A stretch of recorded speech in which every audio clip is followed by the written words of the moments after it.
What's good? It's your boy DJ Pryce Miyagi. I just want to say thank you to everyone who supported the podcast so far. We doing numbers and we want to continue to go up, but we need your support. Make sure you subscribe. Make sure you hit that notification bell so that you're in tune every time we drop a new podcast episode. Listen, I ain't gonna hold y'all up. Thank you again for your support. Now let's get into another Can We Talk episode. Salute.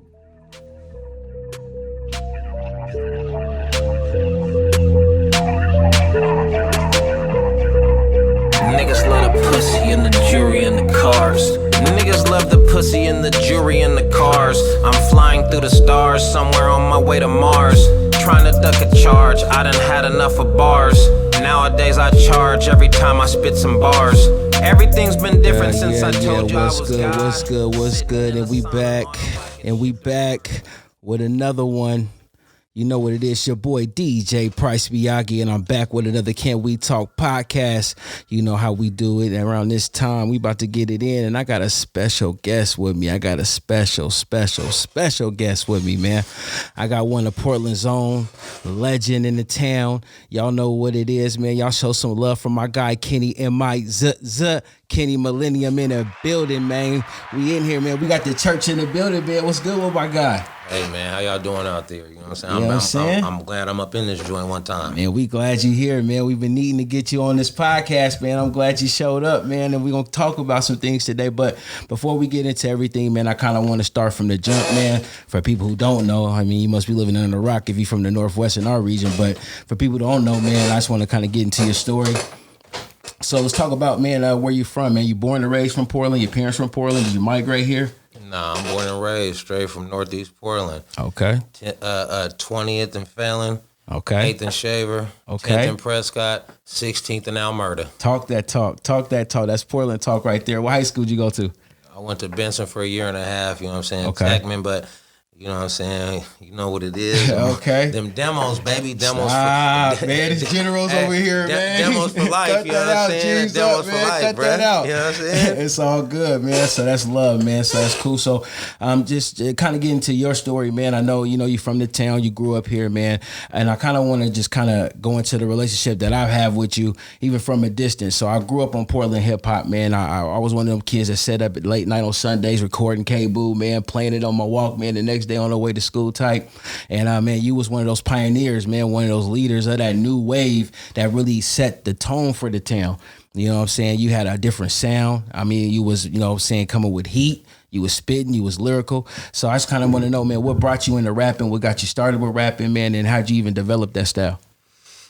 As far as my introduction to rap, I think I probably started doing music around 6th or 7th grade, so that's probably around 10, 11. Mm-hmm. And me and a couple of my people, we had a group, but I used to spend the night over at my guy's house. And him and his brother, we would basically rap all night. So we would just be up until like 5, 6 in the morning. We'd be laying on the floor, sleeping bags. It'd be 3 of us, him and his brother.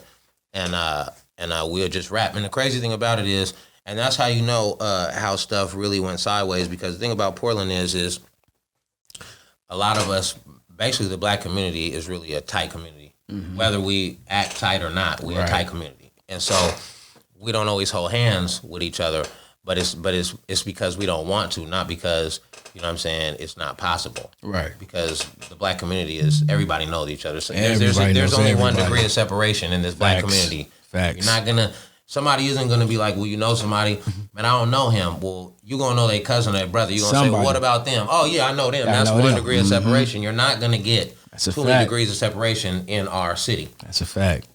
So I started rapping, and we was rapping, and it was me and them, and then Crispy came around, Crispy Hendrix, and salute to Crispy. Salute to Chris, man. Hey, listen, that's my guy. It's no Kenny Mack without the Chris, man. Facts. And so we started doing music, and we were just kind of like rapping and stuff. And we started doing like in high school, we started kind of like actually I was in a group called Quadrilyrical before any of this stuff. Mm-hmm. And Quadrilyrical was one of the first groups in Portland that was from Portland. There was a lot of groups from Portland, but that was one of the first ones. So like I was like, I don't know, like 14. But I was rapping kind of like just for fun. Right.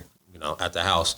And so like I joined that group, and then there was a lot of artists at that time. And then I started. Then I was in high school when I was going to. Oh, okay. So my freshman year at Benson, there was this cat. He was kind of known in the city. His name was Anthony, and he never really got on with the rap scene because the rap scene wasn't like that at the time. Right, when I was right. a freshman at Benson, as far as the city, like it wasn't no young cats that was in high school that you knew outside of like all the kids. Right, so right. We knew. Right, but you they knew, wasn't but known like by all the cats in the streets. It wasn't doing no show, none of that. Right. So he actually was. He knew how to like this nigga spit still right now. You know what I mean? But this nigga was a starting quarterback too. You know what I'm saying? So he was a star athlete. He went to college, all that shit. You know what I'm saying? And he had all the bitches. You know what I'm saying? He was that guy. He was that guy. You know what I'm saying? That nigga was him. You know what I'm saying? Shout out to my nigga Anthony Davis. You know what I'm saying? Salute. Yeah, that nigga was one of them guys. You know what I'm saying? That when you like when you in school and a motherfucker got a talent, it doesn't matter what it is. It don't matter what it is. He might play chess good, or you aware of some talent. Right. He a quarterback, or he an athlete, or he an artist, or he dance, or he entertain, or he create. You aware of it, and you all people's greatness and creativeness makes you aware of your own greatness and creativeness or lack of. Facts. And so like when we was in high school, like it was a lot of cats that was good at sports and good at a lot of things. I was average at sports. Because when I was a freshman, I was 5'3". When I was a sophomore, I was 5'4". I was the second smallest person on the team. And I was kind of scared to hit people. So you was playing football? Yeah. Position? Strong safety and... okay, and, defense guy. Yeah, strong safety and motherfucking flanker. Okay, you know what I'm okay. Offensive defense. But the thing about it was, that wasn't going to be my thing. Right. You know what I'm saying? So, like, when I transferred from Benson, I went to Jeff. I came back my junior year. I was 6 feet tall, so that kind of changed everything. And so I started balling at Jeff. I started playing basketball and playing football at Jeff. And so it changed it a little bit. I was different then because my size gave me a different type of confidence. And so like when I got that boost from 5'4" to 6 foot over a summer, my mom pulled me to the side and said, I want to talk to you. I said, what's up? And she said, I just want to say I'm glad that you grew because I just didn't want you to be a little man. All right, Moms. Okay, some words of advice. You know my dad, that nigga little. Oh, he's real little. Nigga 5'6". My mom 5'7". Oh, so yeah, you. I was in trouble for a while. For a while. I didn't know that. I didn't know how it worked, so I didn't know I was in trouble. So where you pull the height from? Probably my grandfather. Probably. Or somebody on my dad's side. That nigga little, but you know what I'm saying? He got like 4 brothers and sisters. Like it's 9 total. And some of my uncles, them niggas is big as fuck. That nigga's the run. For real? Yeah. Shit. How it happens. Shit. Somebody's the run every time. All the time. It's that nigga. Yeah, he the one. And jumped on him and he took it. I had to take it. Yeah, I had to take that. Because I ain't him. So let me ask you, man. So when you got into rapping, how'd you come up with the name Kenny Mack? Somebody get that to you? Because, I mean, you Kenny Mellenium now, but we all know you Kenny Mack, Kenny M.I. Zut. That's what we going to always know you as. So we got to know, okay, he got some, that Zaza. Listen, I don't play no games. We going to go in the bag and just pull out a little personal enjoyment situation. You know what I mean? I done brought something. Smelling real fruity in here. Oh, this is that melon cake. You know what I'm saying? Right here. Smelling real fruity in here. Looking real, you know what I mean? Oh, my. We going to get nice. Oh, my. But, rerun that question. Yeah, so I was asking, so, like, how did you come up with the name Kenny Mack? Like, was that given to you, something you came up with, or? Okay, so, the niggas from my neighborhood gave me that. Mm-hmm. The Kenny Mack. So this is what Kenny Mack comes from. Kenny Mack. This is what it means. The Kenny Mack. The name goes with everything from gas to fat sacks. You know what I'm saying? That's what it is. And Kenny Mack is a Mack 11. Mm-hmm. I carried a Mack 11 on a regular basis.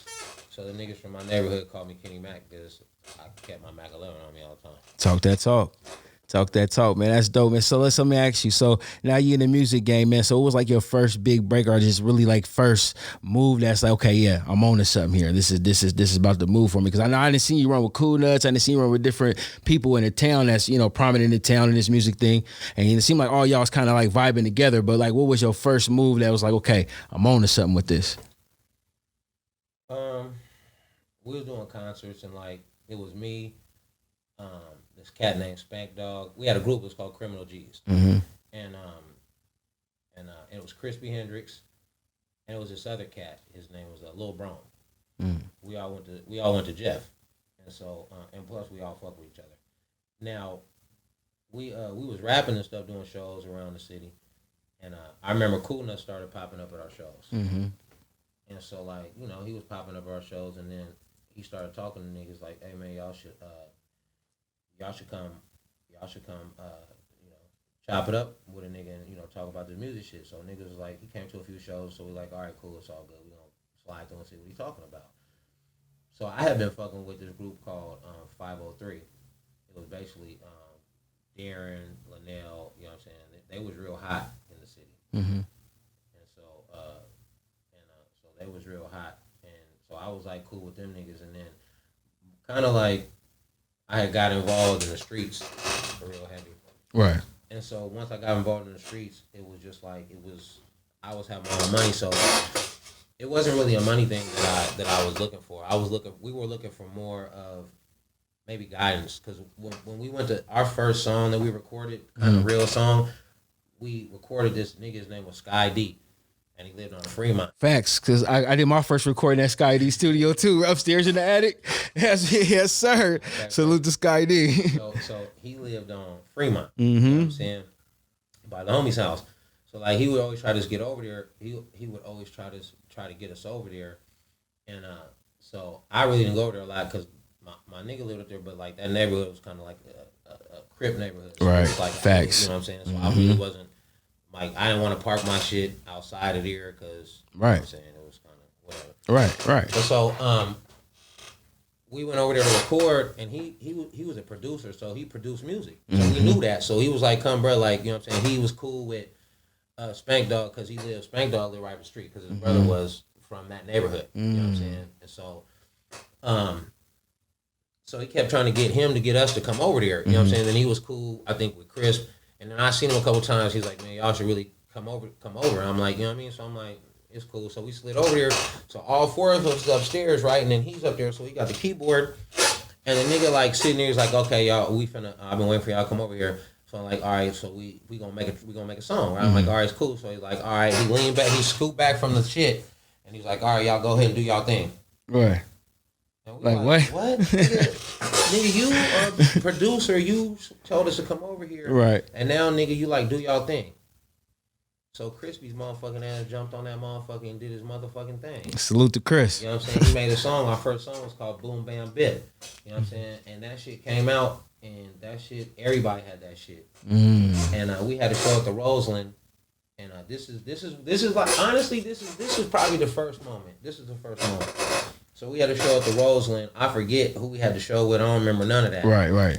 But I remember we came out. Now, all the Bloods was on the right side under the hangover part, and all the Crips was on the other side, because my nigga's brother, his brother was from their neighborhood, so a lot of them cats, they all came out. And then the other cat, he was kind of like leaning towards the Crip niggas, and then Crispy, he with me. And so when we came out and our song came on, we had already been having that motherfucker around town. Like, we heard it in cars, niggas had it. Niggas had stole copies of it. Right, dubbing it. Had it. Like, I didn't even, you know what I'm saying? It was out of niggas' control. So it's like niggas was hearing it. Niggas actually had, rest in peace, my nigga Eminem. Salute. This is, let me see, right before I went to the feds in 2011.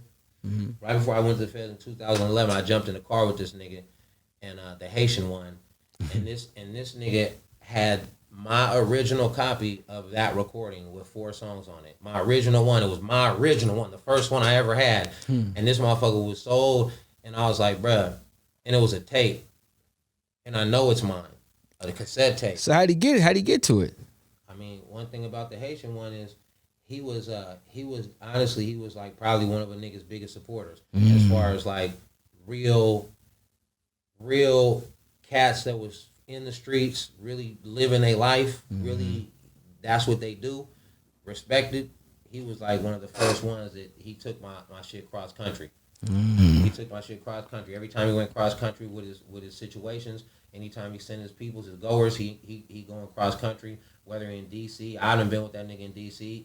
He take the music there, right? And he take it serious, and he feel like when he go places, he want other niggas to know, other P's, other reputable niggas, other gangsters. He want them to know this is where I come from, and these are niggas I fuck with. Salute to that. So just a quick finish up is, so I jumped in the car with him because I wanted to holler at him about going to the feds because you know what I'm saying, he wanted to talk to me about it, and so like he basically told me, look, bro, I already had did my time in the state. I did 4 years in the state. I've been out for almost 3 years, and then I was going back to the feds for 7.5 years. Now, he just told me, look, man, just be you. He said, you going to get into it with some people. You gonna get into some fights. It ain't nothing you ain't used to. But you just be you, and you're going to be fine. You're going to come out here, and everything going to be good. Do your time. And when he told me that, we were sitting there talking, and he pulled out that tape. He was like, man, just know, I'm going to be listening to this while the whole time you're going. I'm like, nigga, hold on. Nigga, now mind you, this tape is from when niggas is like 15, 16, 17. Damn. So how was you now at this time? That was like 8 years ago or something. So that's a long, that he had that tape for a long time. It was a cassette tape, bro. So that just let you know. It was a cassette tape. Damn.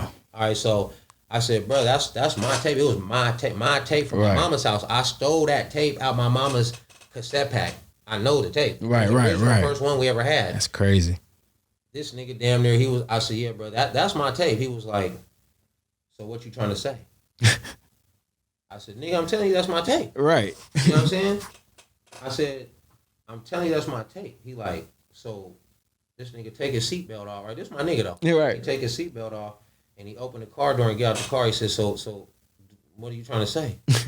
I said, nigga, I'm saying that's my tape, nigga, like that. Right. That's, you know what I'm saying? This nigga like, so what we need to do about this? Right. What we doing? I'm trying to figure out what you trying to say to me. I said, listen, you trying to figure out what I was trying to say. Right. My shit. I was just telling you it was my tape. Uh-huh. But the thing about it is, I was really just saying that it was my tape. I wasn't even tripping about asking him for it back. But because the thing about it is, to him, that was his tape. And I wasn't going to ask him for something that he had took across America. I wasn't going to ask him for that because that's something he didn't live by. And when he passed away, I'm sure he had it somewhere close. Facts, man. That's dope, man. So now you in the game, man. You moving and grooving, man. You didn't caught that vibe. You moving because we hearing your name everywhere. That's a fact. So like, what was your first like full project? Was it like an EP? Was it just like singles at first, or did you just go straight for a full album? All right. So basically, how it went was like this. So I basically is this gonna be in the way? Is that gonna be in your shot? Nah, you good. Okay. All right, so basically, run that question one more time. Yeah, it's pretty much like when you first came out. Did you go straight like to singles, EP? Would you go to album? Like, all right, so at the label at the time, I was kind of okay. So basically, what happened? So we had a group. Okay, so I got locked up. So we had a group. It's called Criminal G's. We was really hot around the city. I got locked up, and then my car got towed. Okay, I had a Cutlass on Gold Dayton's. It got towed. So I told one of the members, hey, bro, my car got towed. You're going to have to come swoop me so we can go do this show that I got set up. I'm like, all right, cool. This nigga go get my other nigga and Crispy, and they go to the show, and they like, well, we gonna go, we gonna go pick him up. He gonna get down there on his own. But I told him to come get me. So these niggas did the whole show without me. And then on top of that, niggas jump on the set, and they start, like I said, one of my niggas, a couple of my niggas, they was kind of like sympathizers or like, sympathizers towards that, towards the other side, which was fine, you know what I'm saying, because they relatives was from there. But niggas started like doing this shit all on the set of my group, and then my niggas is calling me like, where are you at, blood? Where is you at, my nigga? Your group up here, and these niggas is cousin and shit. You know what I'm saying? On stage, just like, huh? Like, nigga, they doing the show? He like, yeah. So at that point, that nigga get kicked out, and then one of the group members owed Kuna some money, and this nigga asked him about his bread, and the nigga's response was not to pay the nigga. So the nigga Kunas was gonna beat the nigga up, so they went outside. You know what I'm saying? But nigga, I can hear the conversation outside. Right there. Right. So the nigga Kunas gonna beat him up, but the nigga like, I'm gonna pay you. Then he like, bro, we, man, fuck this shit, nigga. We up out of here. So I'm like, nigga, I'm looking at this nigga. I'm like, nigga, I'm good, my nigga. You know what I'm saying? Like, you're retarded, nigga. Play this man his money. You know what I'm saying? You don't. A man loan you something, you don't not paying back. Nigga, go ahead, my nigga. And then that's how Kenny Mack was born, right there. That's how I split from the whole Criminal G's, right there. Okay, so now you solo dolo. Yeah, that's when I was solo dolo, and at that time, that's when I ended up sticking with Just Family at the time, because it was already Gism, and then it was basically I was the nigga. Right. And so it was Gism too. Nigga, you know what I'm saying? And so it's like I guess he went and asked Gism what y'all think. Them niggas like, hell yeah, get that nigga. Hell yeah, get that nigga. It makes sense, man. You was on fire, man. You was on fire. Right. I was the nigga that was saying the shit. Makes sense. So what I did is we had a whole studio we had a whole studio at Just Family. But this is the thing, like I was writing and I was ready to record, and like the order of how things was going at the time, I was like, well, I need to record this shit. I'm writing shit. I'm ready to put it. So when you in order at a label to come out, and you know, there's an order of how things go. Okay, first and foremost, there's an order of how things go in the world. It's the food chain. Okay, so at the time, I was the hottest nigga. You know what I'm saying, from the streets, but them niggas had already been putting in work. Right. And so in the order of things, their album was supposed to come out next. Now, me being me, I'm like, the streets just want me. So, right. So my album needs to come out. So like, I felt like we wasn't recording enough over there. So I went and started recording at Tory Wars. So salute to Tory Ward. Yeah, salute to Tory Ward. So I recorded it, basically an EP, like 5 songs over there. And so I was basically recording a record so I can go and be like, all right, cool. You know what I'm saying? The record's done. We don't have to do anything except put the album out. And then, so I had a big song at the time, Heat Reign Supreme. It was starting to heat up in the city. Right. You know what I'm saying? And so, like, that was the cornerstone. That was the cornerstone for the whole album. For the first Kenny Mack album was Heat Reign Supreme, produced by the Wolverine. Salute to Wolverine, too. And so, the Wolverine had given a nigga some shit. This nigga had made some shit that niggas never heard before. And a nigga got in possession of it. It was for me. And he gave that to me, and that was what we built that's how the first Kenny Mack album was built. That was the centerpiece for the first Kenny Mack album. Heat Reign Supreme. And so I recorded like 3 or 4 more songs at Tory's, and I ended up hitting Ray from Gism. And I told him, I'm like, bruh, the album, I finished the album,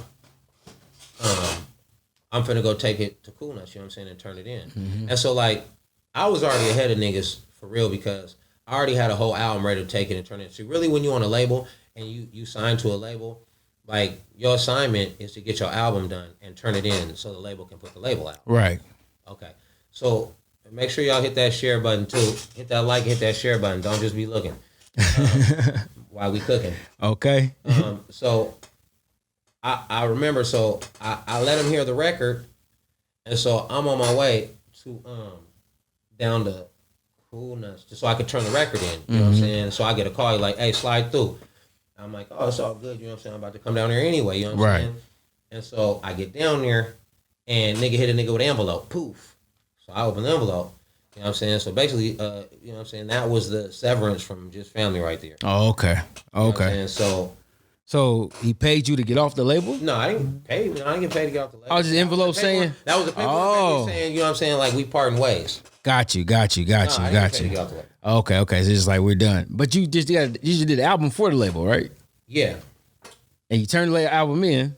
I was going to turn the album in. Got you. But before you turn the album in, he hit you with the paperwork. And we dissolved our business ties. The Just Family era with Kenny Mack was over. It was over at that time. Yeah. Okay. What year was this?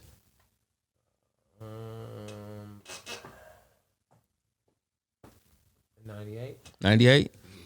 That's crazy. Yeah, man, that's crazy. I didn't even know that, man. But that's crazy, though, man. Like, I'm learning a lot of stuff, man, by doing these interviews, man. It's all town business, man. Maybe 2001. 2001? Yeah, it's all town business, man. Y'all getting a lot of Portland conversation right now. That's a fact. But so, man, anyway, so let's move forward. So now, when you severed, did you just go independent, start your own label? Did you get with another label, or? Well, it put me at a crossroads.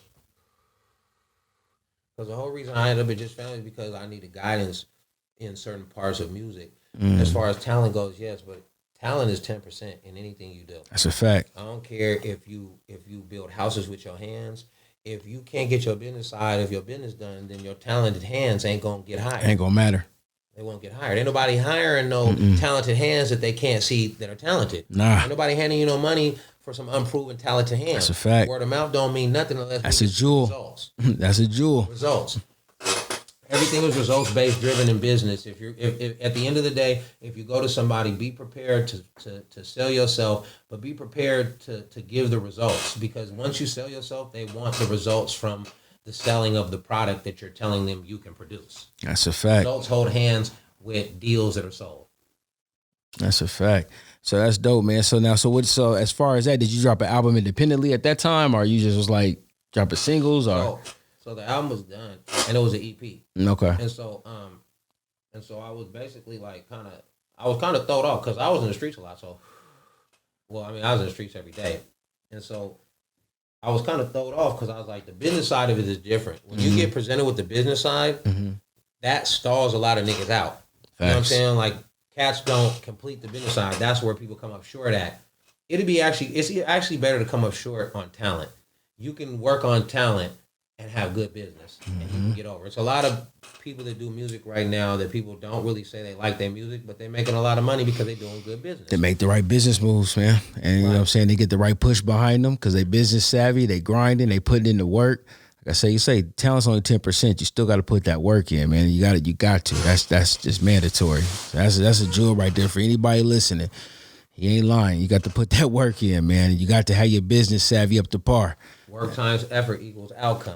That's a fact. You know what I'm saying? Hey, listen, if the outcome ain't income, then, man. If the outcome ain't income. If the outcome ain't income, then what are you doing? Okay, that's a big fact. So that's dope, man. So when you dropped the first album, man, did you get any type of... Did you ever sign with a major label, or did you do anything like that? All right, so at that point, I figured I'm either put the record out or I'm not. Right. At that point. So I dropped the album.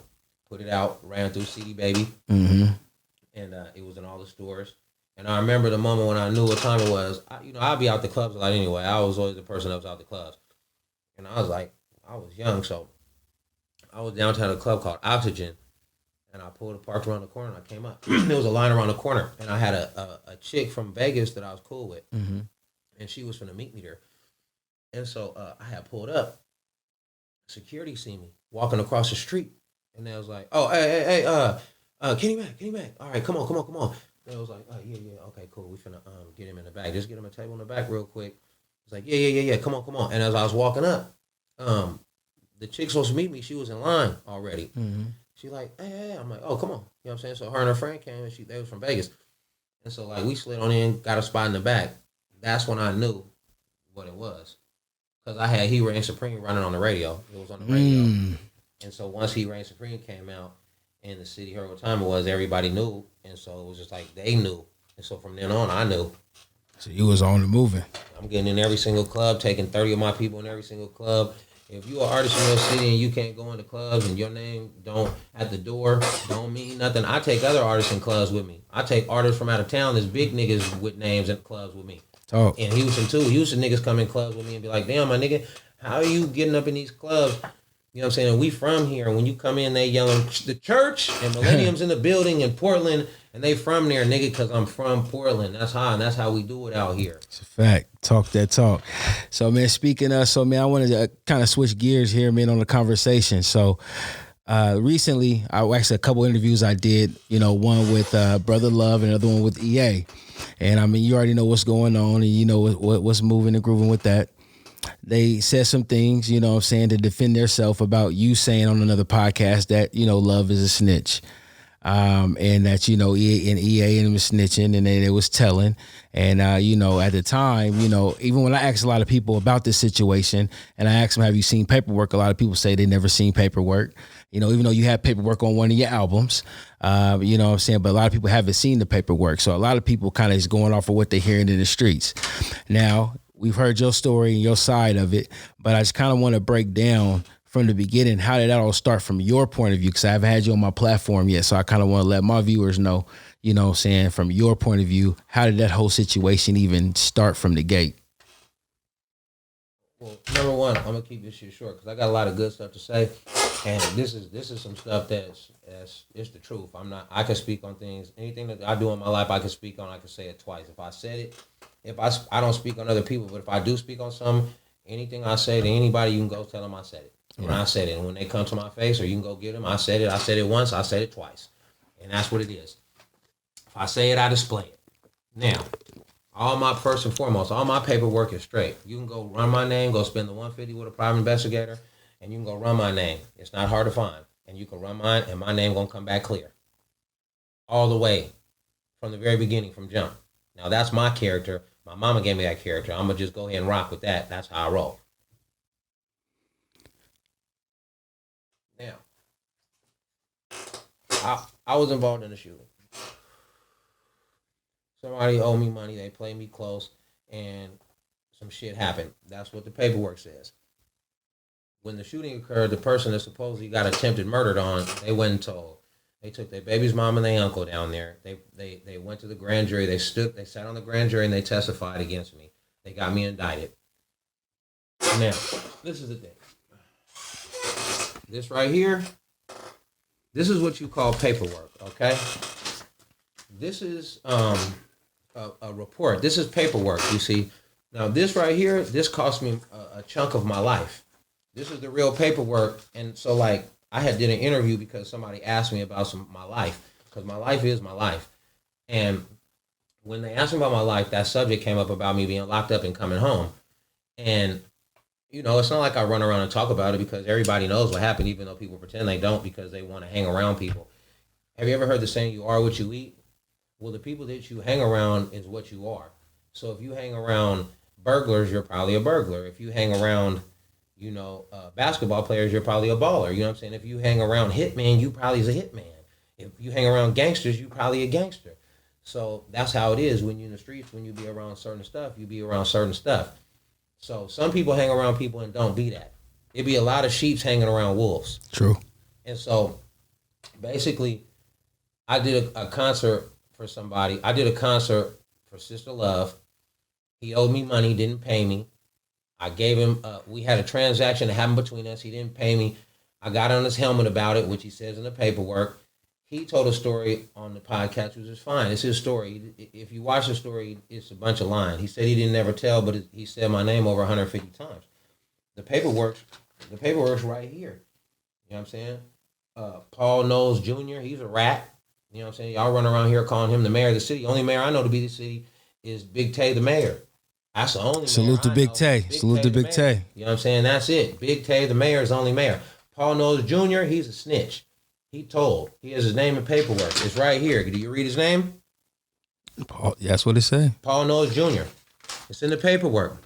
Right here. I got it. See, the reason why I didn't have the paperwork in the first interview when y'all seen it, whoop, what's up, blood? What's bracking, nigga? The reason why I didn't have the paperwork in the first interview, shout out to my big bro, Maniac Low. Yak. You ain't hit a nigga back either, nigga. But the reason why I didn't bust the first paperwork out when I did that interview, because number one, the interview was supposed to be about a lot of other stuff.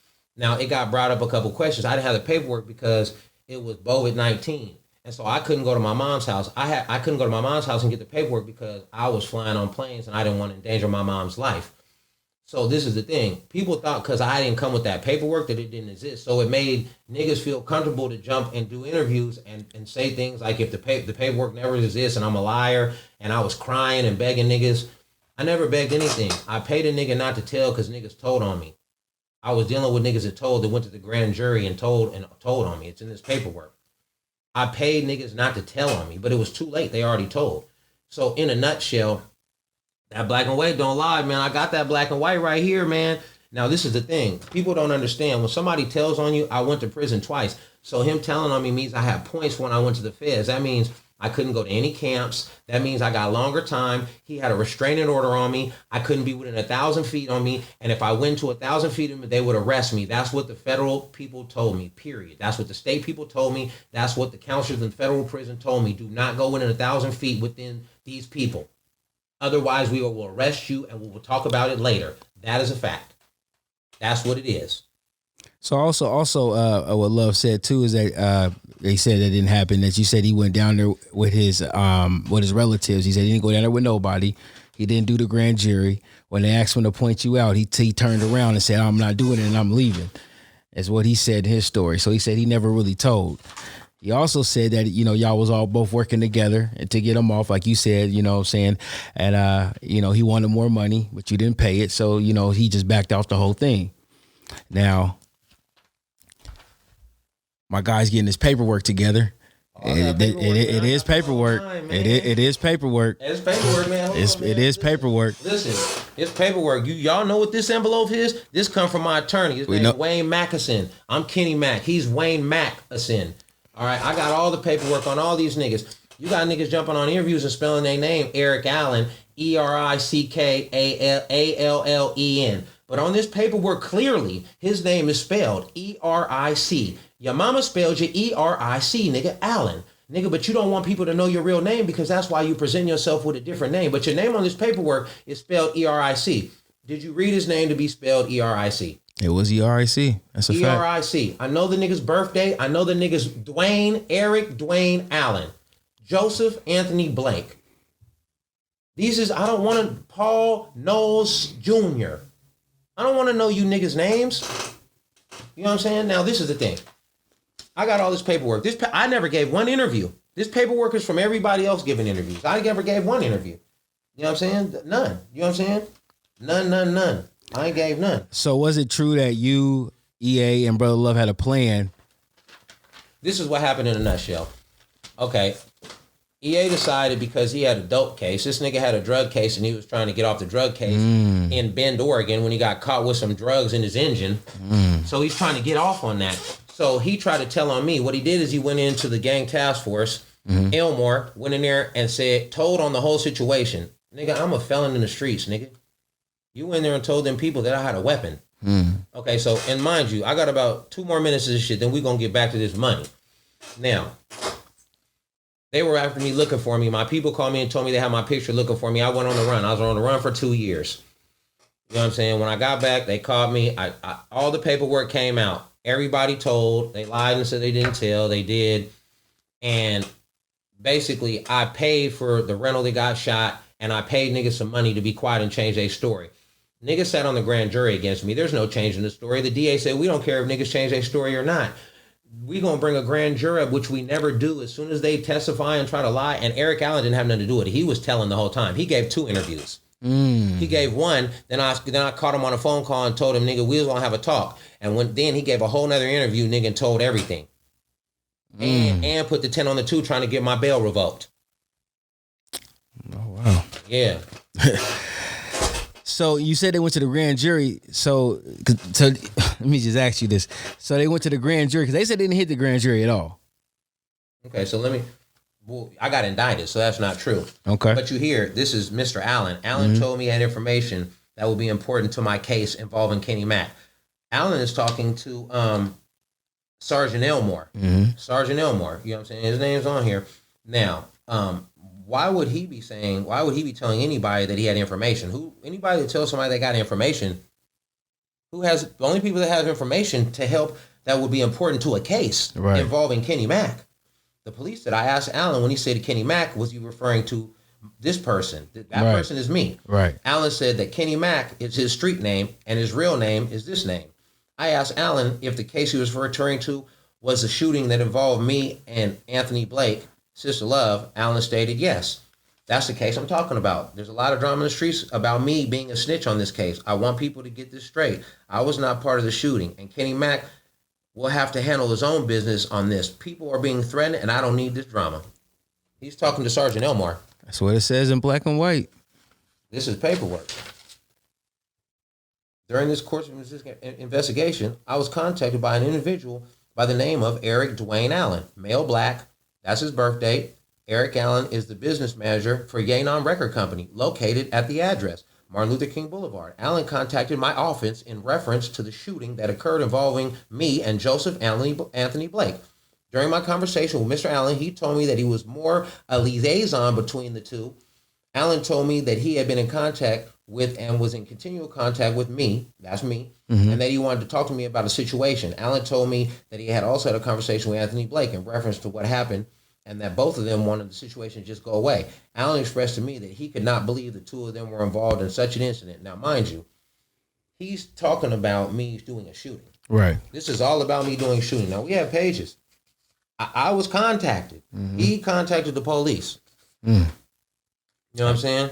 I see you had that circle and highlighted there. No, too. my attorney did that. Oh, okay. These are attorney notes. Oh, okay, got you. My attorney. This is the weapons. These papers. These are original papers. This is the Bible. This is in the Bible. This is in the book of Mellenium from the church. This is gonna be in my book because when this is all said and done, and I go to another place, and the people that celebrate me and my congregation wants to know, this is what's gonna be in my Bible. This is gonna be in it because they're gonna want to know why it's 11 years off my life timeline.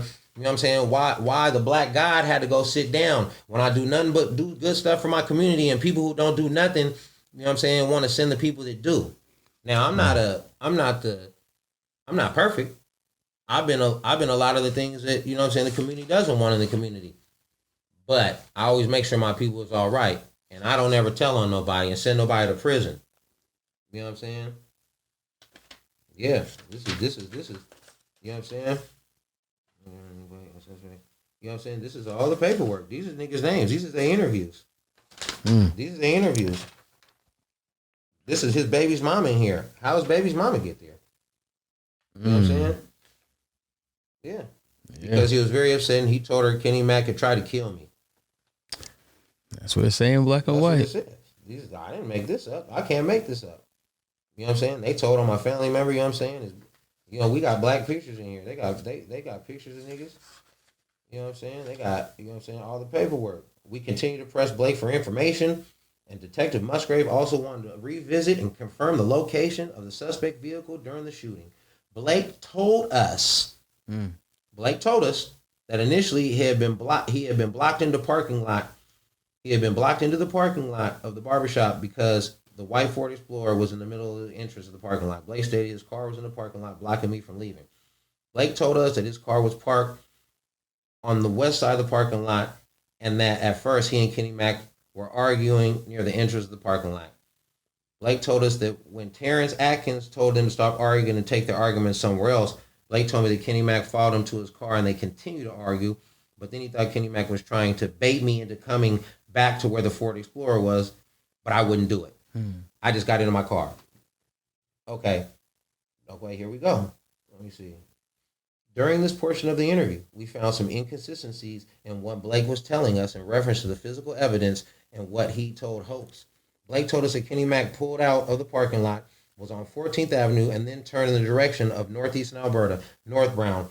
Blake told us he saw the brake lights of the Ford Explorer, told me that he began turning southbound on the parking lot when the shots began.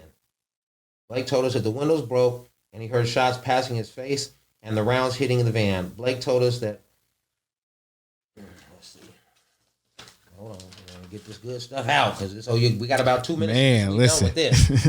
That he heard the shots. That he heard the shots. Blake told us that the window broke and he heard the shots passing by his face and that the rounds hitting the van. Blake told us that he almost had a collision with a moving van that was on the east side of 14th, but he was able to gain control of his vehicle and avoid the collision. Blake told us that he continued southbound on 14 and later made his way to the school where his girlfriend was waiting. Blake told us that when he found his girlfriend at the school, he told her everything that happened. Here's a nice picture of me that they picked out and used to let them know who I was. This is a pretty good picture too.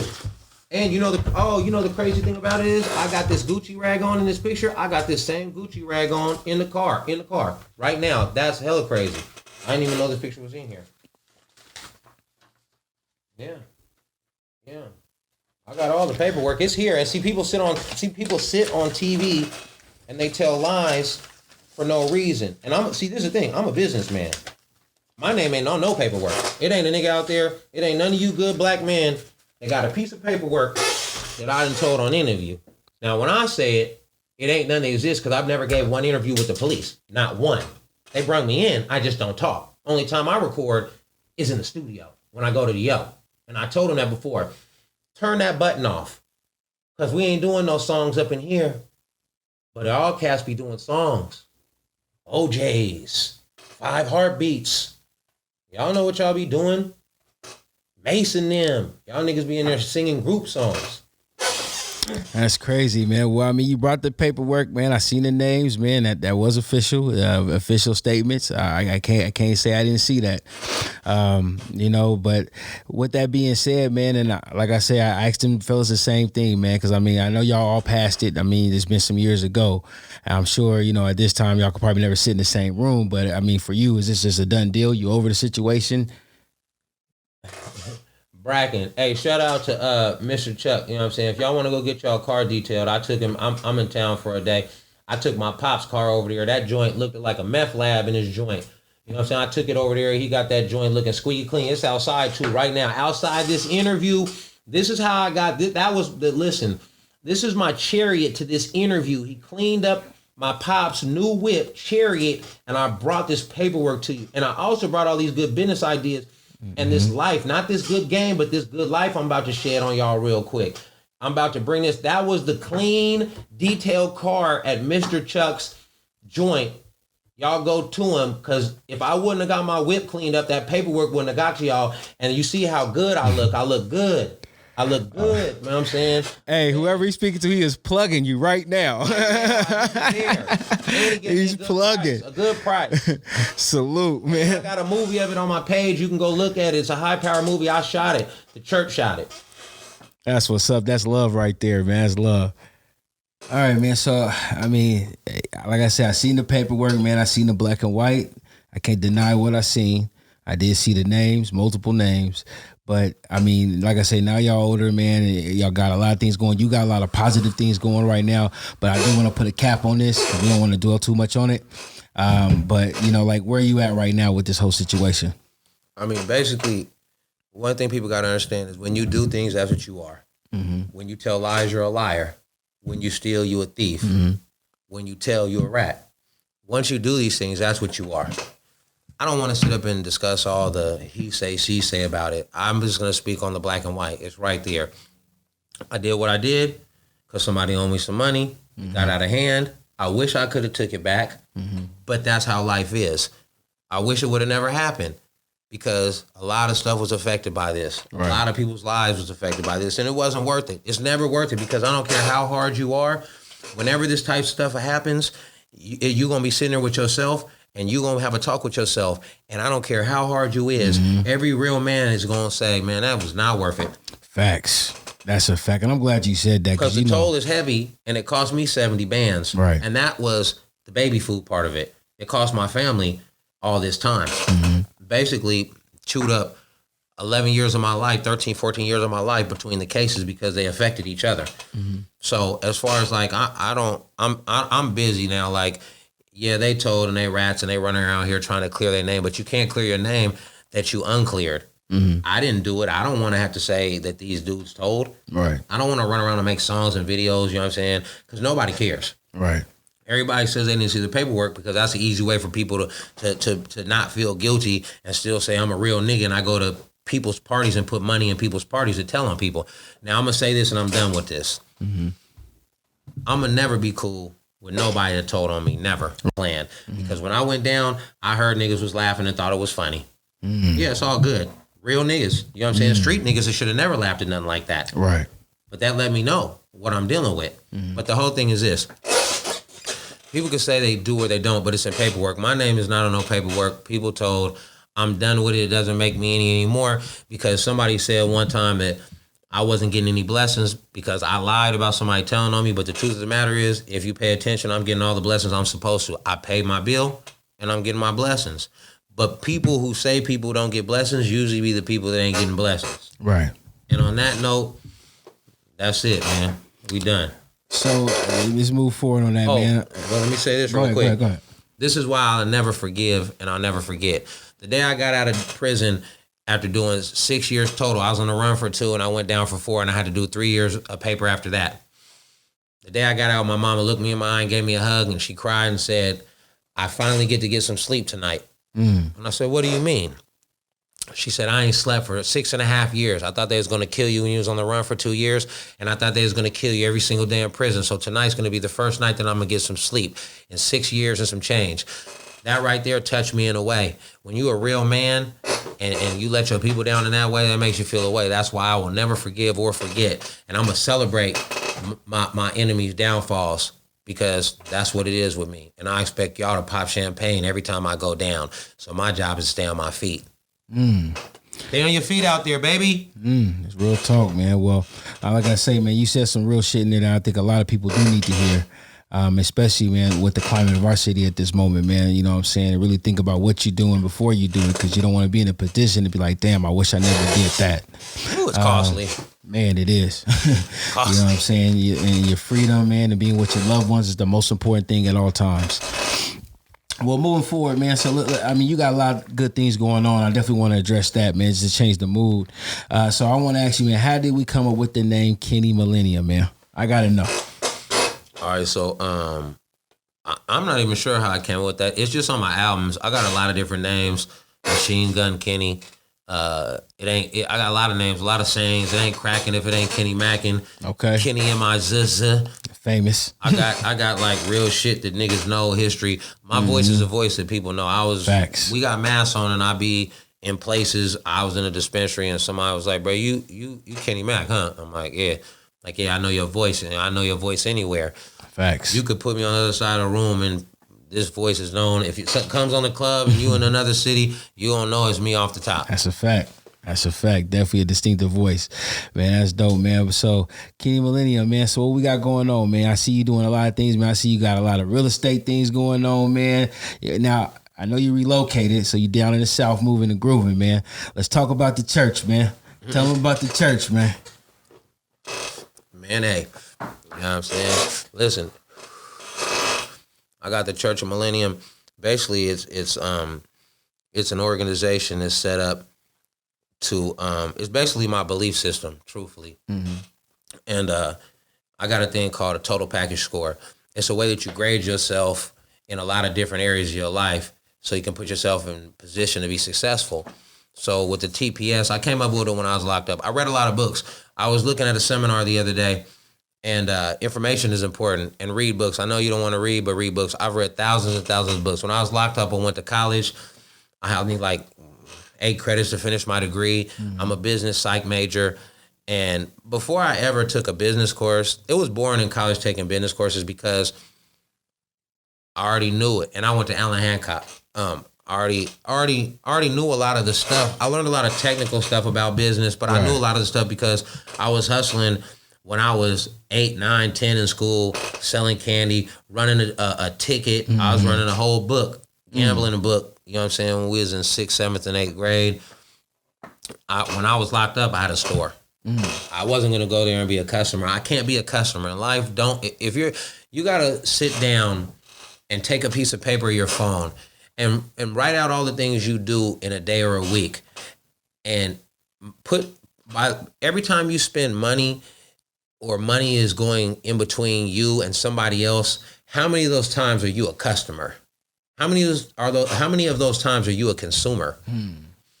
There's nothing wrong with being a consumer, but if you consume more, you know what I'm saying, than you actually have coming in, then you work for them. That's a fact. So if all your money is going to consumption of other people's products, they're eating off of you, they're living off of you, they're getting rich off of you. Mm-hmm. But if you have nothing to offer for people to buy, for the consumers to consume from you, mm-hmm. then you're a battery. That's a fact. You're the Matrix, basically. You're the body that they pulled out of the little shell. They just suck you dry.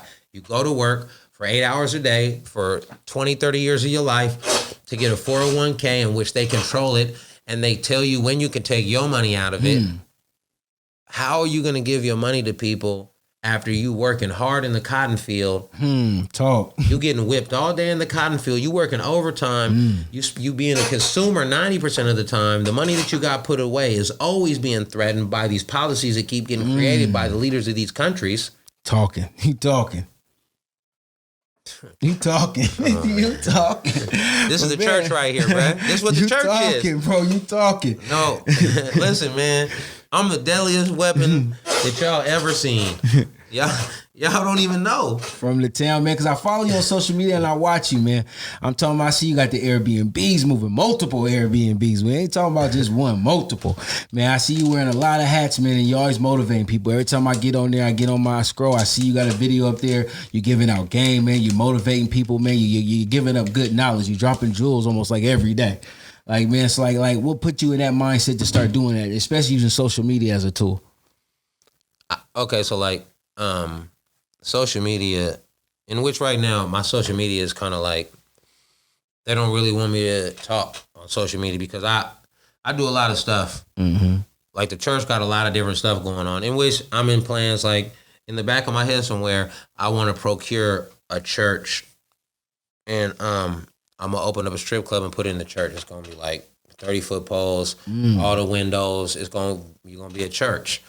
And I also got a liquor line that I've been thinking about doing, and it's along with my clothing line. I got a lot of stuff. I got a lot of stuff in my mind. I have I've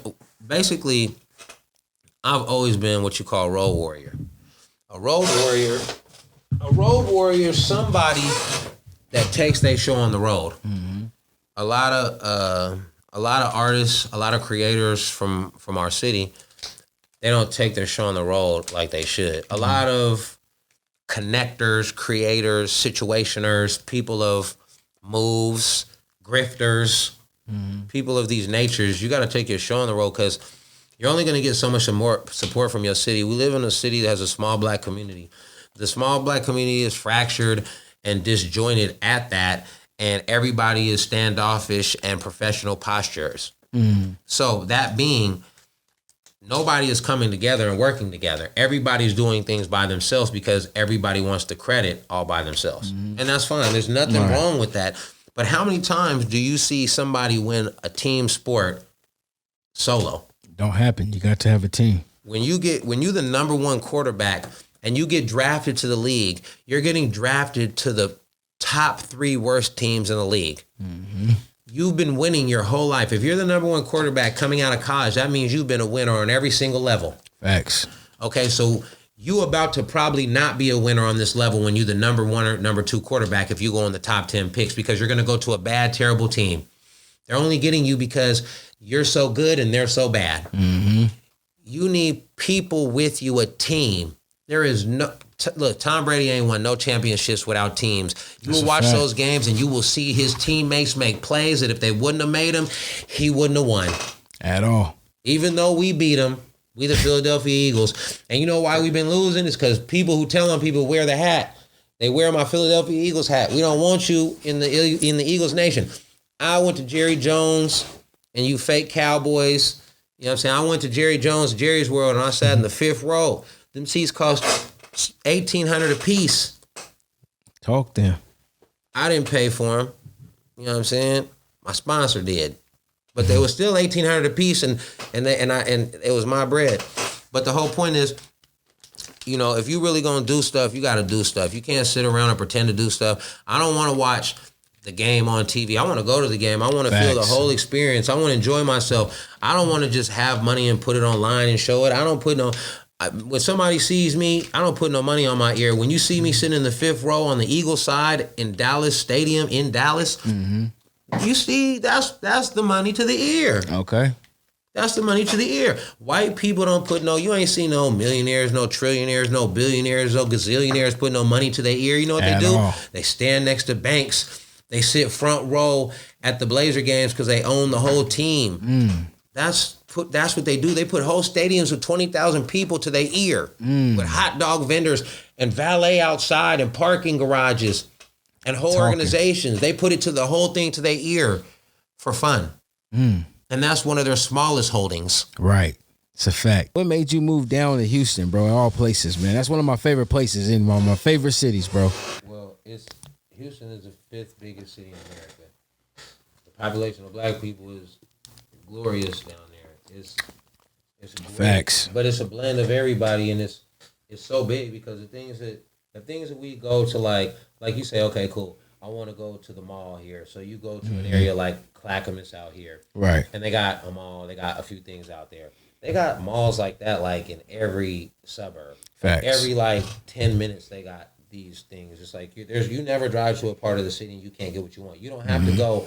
Like if you live 20 minutes from Clackamas, you want to go to the mall, you got to go there. You're going 5 minutes from your house, no matter where you're at. Facts. And so, how I got down there was one of my people who I'm cool with had hit me and was like, bro, come down here and chop it up with me. You know what I'm saying? It's real cool down here. So I just went on vacation. You know what I'm saying? I took, you know what I'm saying, my ace with me. We went on vacation and I liked it. And I was thinking about moving out to Vegas. So I asked my ace, I'm like, well, what you think about it out here? Because the weather was cool. Right. The clubs was cool. You know real cool. Clubs, you know what I'm saying? They got everything I like. And it moves at a speed that I like. Like, you know, I'm used to living in Vegas, and that's cool. But it's slow out here, but it's big, and I can do my thing out here, out in Houston. So, like, I really liked it. And so, like, I was like, well, I didn't really want to move to Vegas again. Like, I was just burnt out on Vegas because everybody is just burnt out. Facts. It's been a million times that everybody moved there. So I said, man, I asked my people, and she was like, I like Houston. So I was like, well, you know what? I'm going to get a spot. I went back down there a second time a few weeks later, and I just got me a spot. I had a room for like a week. On the third day, I got my keys. And I got me a spot. And then from then, I've been down there, and I just been building. And I just been building the church down there. Right. And, you know, I'm on the radio dang near every day down there. I done had a couple shows. I get invitations to do shows all the time, but I be busy doing other stuff, so I haven't really had a chance to do some more shows. But I you know, my people play me on the radio. It's you know, now I move around Houston like I move around Portland.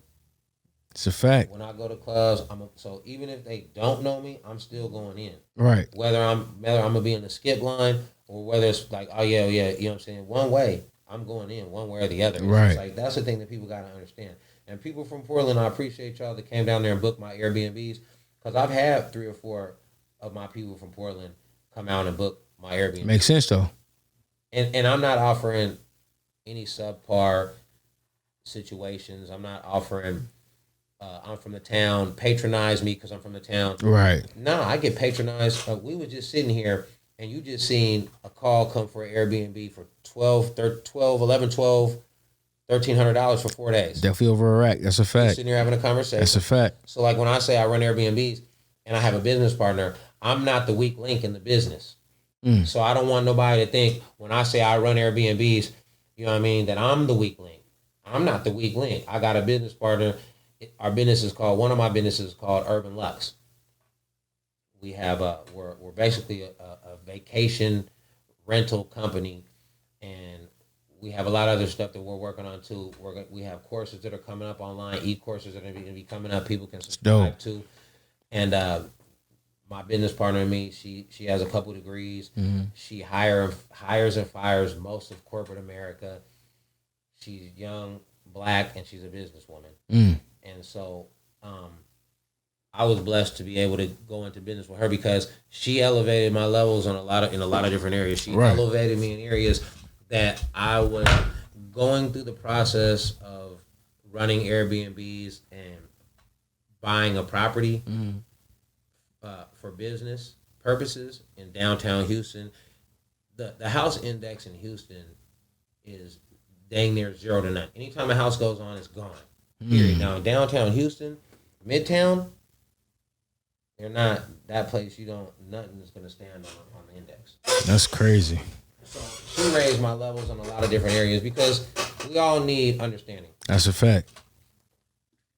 I do a lot of reading. I'm intelligent. I've been a businessman since basically 10 years old. But going into business with somebody that's not just capable, but deadly in a field, you can't, everybody wants to do things by themselves. You're not going to be able to do it. I have a team of people that I'm putting together. Also, my ace, you see I got a text message, and it read that she's getting registered for her weapons in Texas for her weapons permit. She's going to have, I don't even want to hit y'all with this. I don't even want to hit y'all with this. You know what I'm saying? she's about to start a security company. Mm-hmm. You know, but she's about to have her own weapon, her own stick. That's crazy. With her shit on there, with her whole company on there. I ain't gonna get into it because the business is just business. So right. Let me talk about more what's in front of y'all faces. I run 3 Airbnbs. I'm opening my 3rd Airbnb this month, and my house closes in 2 weeks. My first house. Now, let me say this because I talk to my people all the time, and this is a mistake, and I don't like this, and I want to be very clear about this. When a lot of us say we do things, and we got to stop misleading our people. So when I have a conversation with my people, and I had one with one of my people, he has a trucking company, and he's 26 years old, and we were locked up together.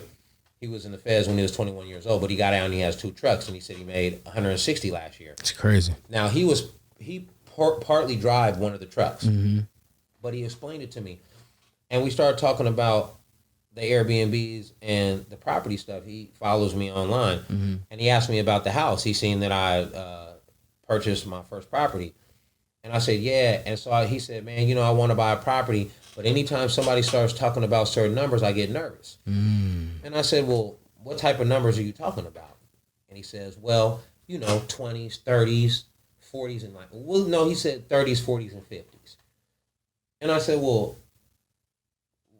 what are you doing? Buying $1 million house? If you're talking 50s to put down on a property, what type of house are you buying? Right. That's not how it works. Now, my understanding of buying houses was simply this. You either have all the money and you cash out, or you take some money down, you put down 20% on the house, make it put a down payment, and then that's how it works. And then go on your financials and then do all stuff. That's what my total understanding on buying a house. My mom owned property, but this is the truth. And I'm going to be honest, my mom never sat me down and said, it's important for you to buy property. Right. Failure. Right. Okay, failure. That was a failure. Right. My grandmother owns multiple properties, rental properties, and multiple properties. Never sat me down one time and said, you need to own properties. This is things they do every single day. Right. My uncle owns multiple rental properties in the state, multiple rental properties in California, multiple rental properties in other states. He also is the owner of Kingpin's Bowling Alley. Oh, dang, no, that's crazy. Yeah, and he has 2 of them. That's crazy. Yeah, he's the owner of that. He said he never told you nothing. Nah, nothing but he loved me. Right. But that's not the love I needed. Right. I needed the other type of love. Right. I need that financial love. Facts. Those financial facts. When your family members have information, they're supposed to give it to you for your benefit. We can't hold information from our family members. And so that's why I talk to you people, because y'all black and I take y'all as my family members. Y'all been supporting me basically my whole career, and you support me now. I don't do this for fun. And when me and my business partner come with the class, we're going to show you how to start your own company. We're going to show you how to run through it, the do's and don'ts. We're going to show you about taking a company from the ground up, running it, and possibly buying your own property, and then turning that into a business venture. That's what we're going to offer you in this class. And, you're getting professional people with degrees that's giving you information. You can't get that other places. I know the information is coming from me, and I know a lot of you look at me and you say, hey, but the thing about it is, if I can do it, you can do it. I'm not smarter than anybody else. I'm just smart enough to know that you have to be around smart people to get the benefits of being smart. You talking. But I mean, even when they see how you moving, man, you still giving them the knowledge, man, and just seeing how you doing it. Because I mean, I see it every day. It's motivating to me. Keeps me on my toes on what I'm doing in my lane. Like, okay, I got to get on my shit. Because this man, every day he up on this shit. Every day. He don't show us nothing but him on top of his bullshit, getting this shit done. And that's how I be feeling. That's the type of energy I like to see. I like to be around. My partners is the same way. Everybody, we get up, we grind.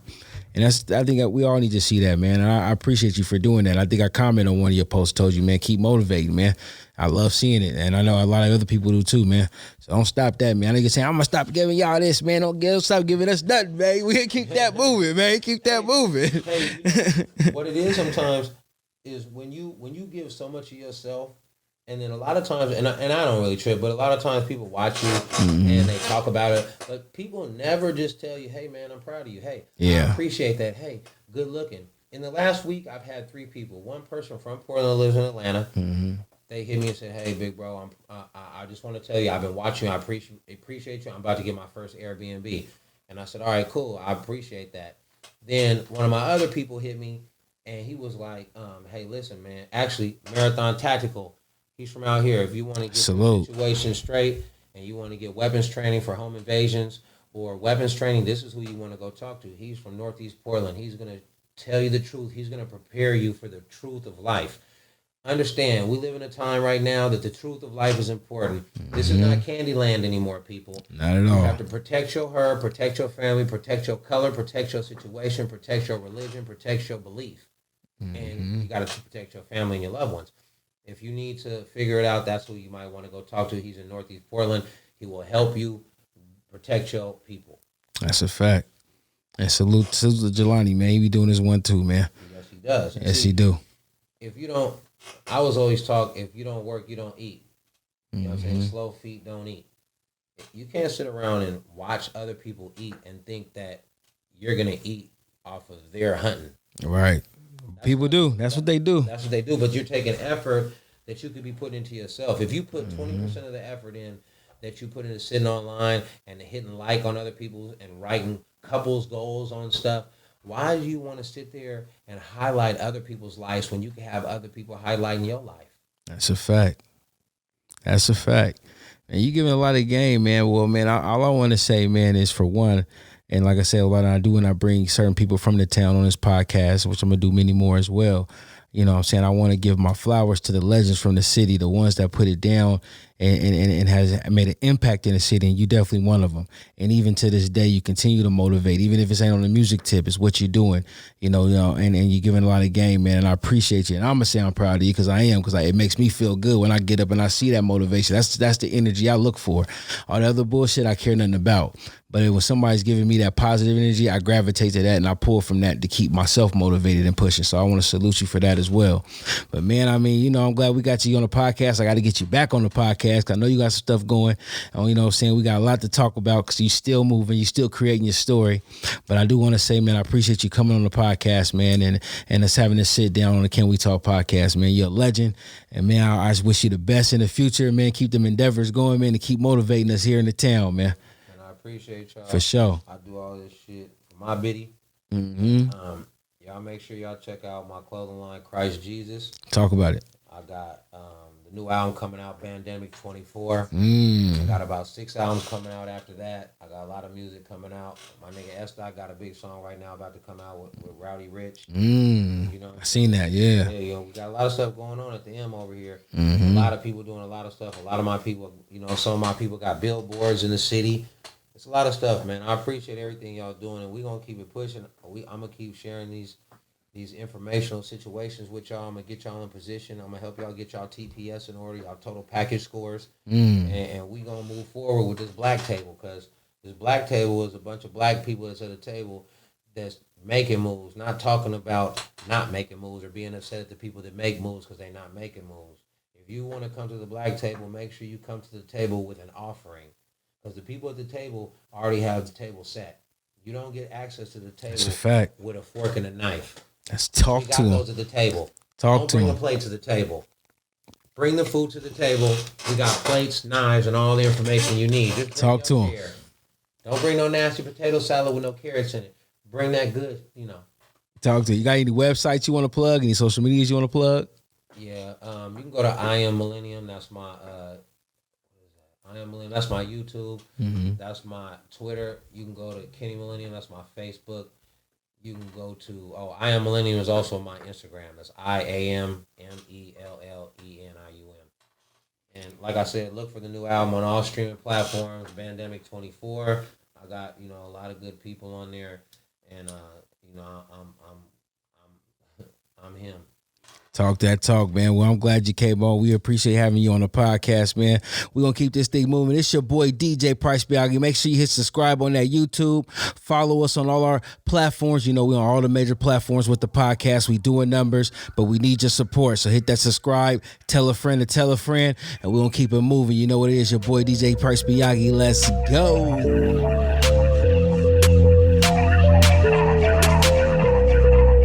Niggas love the pussy and the jewelry and the cars. Niggas love the pussy and up through the stars, somewhere on my way to Mars. Trying to duck a charge, I done had enough of bars. Nowadays I charge every time I spit some bars. Everything's been different since I told you I was God.